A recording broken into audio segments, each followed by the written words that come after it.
Hello बच्चों, let's read the question. The question says which of the following stages of meiosis involves division of centromere. हमें पूछा गया कि centromere की division कौन से स्टेज में होती है. इस क्वेश्चन में हमारा की कॉन्सेप्ट होगा meiosis. Key concept is meiosis. Meiosis ऐसी सेल डिवीजन प्रोसेस है जिसमें एक पेरेंट सेल डिवाइड करता है and it leads to the formation of 4 daughter cells. Meiosis complete होती है इन 2 फेजेस और ये 2 फेजेस कौन से हैं? First is meiosis 1 and second is meiosis 2. Meiosis 1 को कहा जाता है रिडक्शन डिवीजन एंड मियोसिस 2 को कहा जाता है इक्वेशनल डिवीजन. मियोसिस 1 के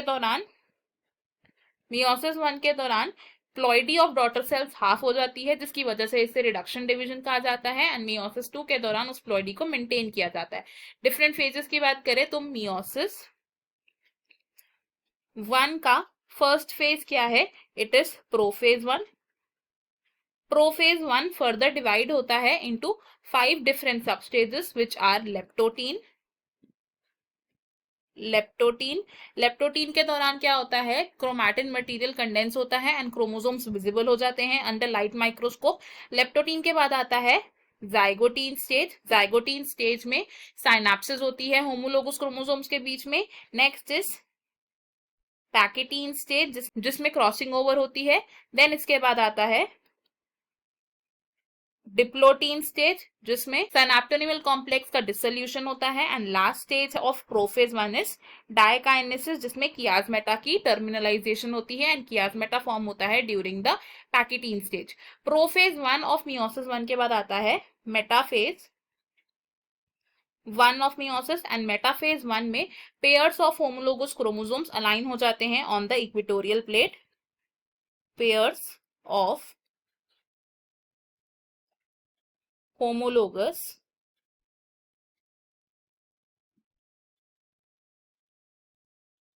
क्रोमोसोम्स अलाइन हो जाते हैं on the equatorial plate and metaphase 1 में बनती है डबल मेटाफेज प्लेट. मेटाफेज 1 के बाद आता है एनाफेज 1. एनाफेज 1 के दौरान pairs of homologous chromosome separate होते हैं एंड मूव करते हैं to the opposite poles.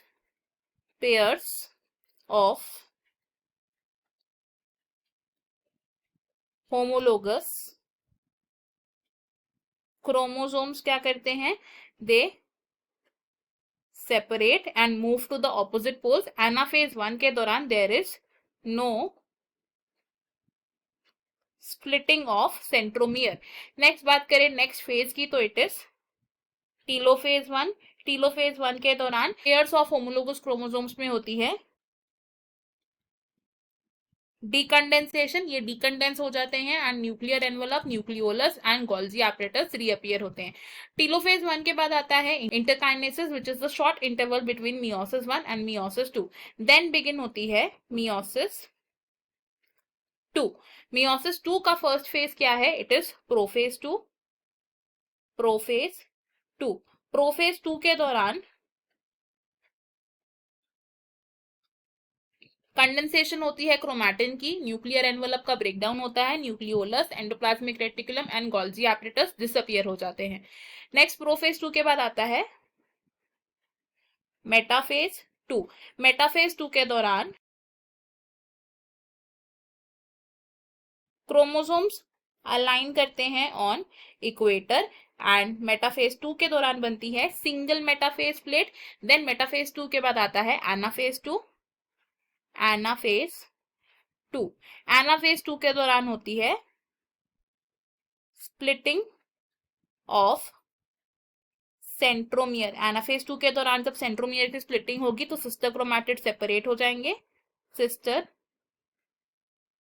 Chromatids will separate and separate होके ये मूव करेंगे to the opposite poles. And anaphase 2 के बाद आता है टीलोफेज 2. टीलोफेज 2 में क्या होगा? सिस्टर क्रोमैटिड्स सेपरेट हो चुके थे and now chromatids will decondense.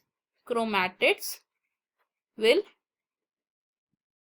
Decondense on the opposite poles and इस फेज में nuclear envelope, nucleolus, Golgi and endoplasmic reticulum reappear हो जाएंगे। तो हमने यहाँ पे क्या कंक्लूड किया कि सेंट्रोमियर की डिवीजन या स्प्लिटिंग कब हो रही है, ड्यूरिंग एनाफेज 2।